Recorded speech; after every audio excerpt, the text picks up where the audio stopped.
Today marks the beginning of a new era. Consumers will soon have nearly 300 new places to pick up beer, wine, and other alcohol products. On the very day the Ford government passes legislation that will rip up the beer store contract, Finance Minister Vic Fedeli announces the government will make it even easier to buy beer and wine. It's opening it up to 87 more grocery stores starting in September, and it will also create 200 new LCBO convenience outlets in underserved communities. Now, back to that legislation killing the beer store contract. The government today didn't proclaim the legislation, which means technically it's still not in effect, although it can put it in effect anytime it wants. Government sources tell me that it's going to use this legislation kind of like a hammer and a tool to try and bargain with a beer store in the hopes that it can bring down what could potentially be hundreds of millions of dollars in fines.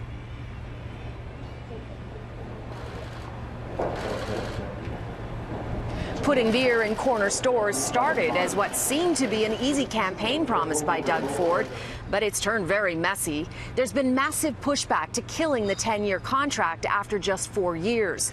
Both the Ontario Chamber of Commerce and the U.S. Chamber of Commerce, which represents 3 million companies, are warning ripping up a legitimate contract could deter future business in Toronto. It could also spark an international trade war because the beer store is owned by multinational companies. And a government Twitter campaign backfired with an angry public response.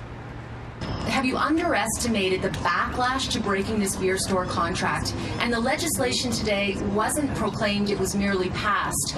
Are you just simply using that as a hammer in bargaining negotiations? Well, the poll we really liked last week was hearing from Fitch, our bond rating service, who, after the legislation was tabled, came out and upgraded our position from negative to stable. With respect, you didn't answer my question at all. Did you underestimate the public backlash? And did you pass this legislation simply to use as a tool, a hammer in negotiations with the beer store? Well, today the legislation was passed and received royal assent. And what we're hearing from the consumers and from the small chambers of commerce is all very, very good news. And this was the last day in the legislature here at Queen's Park. It won't sit again until October 28th. That's after the federal election and an unusually long summer break, which has many suggesting that Ford has been told, perhaps by the federal Conservatives, to stay out of the limelight. He's been battered in the polls recently, and many are suggesting that he could hurt Andrew Scheer's chances in Ontario. Government is strongly denying that.